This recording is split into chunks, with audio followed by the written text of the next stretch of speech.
हर्षित landmark, सपनों का घर जैसा आप चाहते हैं हम बनाते हैं। 1, 2 एवं 3 BHK ready position flats. Call 9827321321। Bhopal से मिली बड़ी खबर से आपको अपडेट करवा दें। खाद की बिक्री पर अहम आदेश जारी हुआ। जी हाँ, तो जिला कलेक्टर अब तय करेंगे कि खाद कितना बिकेगा। तो सहकारी समितियों के माध्यम से कलेक्टर ये तय करने वाले हैं और कृषि विभाग का कलेक्टर्स को आंतरिक व्यवस्था बनाने के निर्देश भी दे दिए गए हैं। बता दें कि मध्य प्रदेश के कई जिलों में खाद को लेकर हाहाकार मचा हुआ है। तो मध्य प्रदेश के कई जिले जहां पर लगातार ये खबरें आ रही हैं कि खाद की कमी बनी हुई है, कालाबाजारी के आरोप भी लग रहे हैं। तो इस बीच कृषि विभाग ने ये बड़ा आदेश जारी किया है। अब कलेक्टर को जिम्मेदारी सौंपी गई है, निर्देश दे दिया गया है कि वो आंतरिक व्यवस्था बनाए। तो भोपाल से मिल रहे इस वक्त की बड़ी खबर से आपको अपडेट करवा रहे हैं। तो खाद की बिक्री पर यह अहम आदेश जारी किया गया है, जहां पर आपको बता दें कि अब जिला कलेक्टर तय करेंगे कि कितना खाद बिकेगा और सहकारी समितियों के माध्यम से कलेक्टर ये तय करने वाले हैं। इसी खबर पर ज्यादा जानकारी के साथ विवेक हमारे साथ जुड़ गए हैं। विवेक, एक अहम आदेश जारी हुआ है खाद की बिक्री को लेकर। लगातार हम देख रहे हैं कि खाद की कमी को लेकर हाहाकार मचा हुआ है।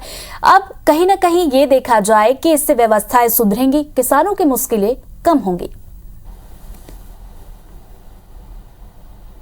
देखिए, अपने आप में खाद का संकट जो है किसानों के लिए बड़ी मुसीबत बन गया है और किसान खाद के लिए परेशान हो रहा है, क्योंकि जिस तरह रबी की बोनी का समय है और किसान को खाद की ज़रूरत है गेहूं के लिए, चने के लिए, और इसलिए किसान लगातार जो है खाद के लिए परेशान हो रहा है। और अब ऐसी स्थिति में जब खाद का संकट है, तब सरकार ने वितरण व्यवस्था को और मजबूत करने के लिए कलेक्टर को आदेशित किया है कि अब जो है पूरी वितरण व्यवस्था को वो संभाले और जो सहकारी समितियां हैं उनके जरिए जो खाद वितरण होता है उस पर नियंत्रण करें। उसमें ये तय करें कि कितना खाद किस सोसाइटी के जरिए बिकेगा।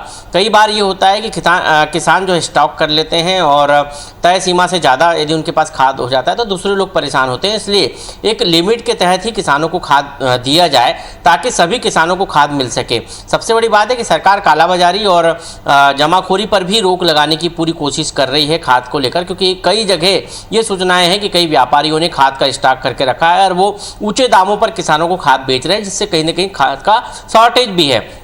दूसरी तरफ केंद्र सरकार और राज्य सरकार स्वीकार कर चुकी है कि प्रदेश में, देश में खाद का संकट है। और खाद का संकट इसलिए है क्योंकि अंतर्राष्ट्रीय स्तर पर जो खाद का निर्माण होता है, जिन केमिकल्स के जरिए खाद का निर्माण होता है, वो कहीं ना कहीं कोरोना के चलते वो महंगे हुए और दूसरा आयात और निर्यात पर भी इसका असर पड़ा। और यही कारण है कि खाद का संकट प्रदेश में है।